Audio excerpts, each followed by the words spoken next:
is experiencing the worst outbreak of the new cases since this spring, with more than 2,000 residents dying from COVID-19 each week, according to a new report.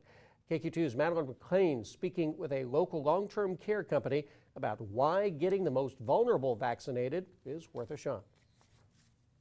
In less than 2 weeks, the most vulnerable Missourians may be receiving their first vaccine dose. It was the duty of the state and the federal government to ensure that we got the vaccination first. We are the population that has been hit by far the hardest. Ben Shulin is the CEO of JMS Senior Living, a family of long-term care homes, including St. Joseph Senior Living and Laverna's Fana. It's been a tough road this year. We're happy to put it behind us. The 400 to 500 residents living in one of the 9 JMS Senior Living facilities, as well as the staff, are set to be among the first Missourians vaccinated for COVID-19. Our staff, I think, are excited to see it. Our residents, for the most part, are excited. I think there's some unknown, there's some fear of the unknown maybe, but I think overall people are just ready to try something that's, they're going to maybe put this behind us. Missouri has prioritized long-term care residents and all healthcare workers. That adds up to about 350,000. And so we have enough vaccines to cover them just in the month of December. It's a critical population, with more than 100,000 long-term care residents dead from COVID-19 in the U.S. It's a staggering number,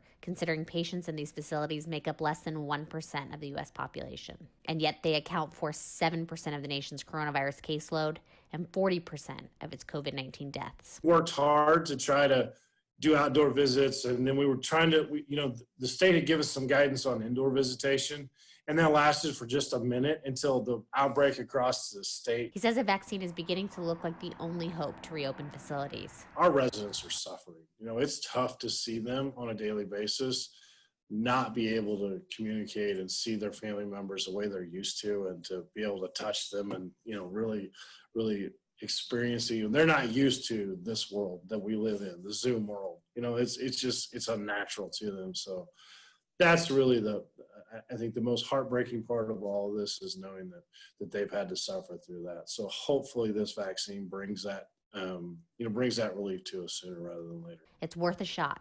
Reporting, Madeline McLean, KQ2 News. Staff say the vaccine process could begin as early as a week from Monday. CVS and Walgreens employees both have already begun collecting information needed to administer the shots.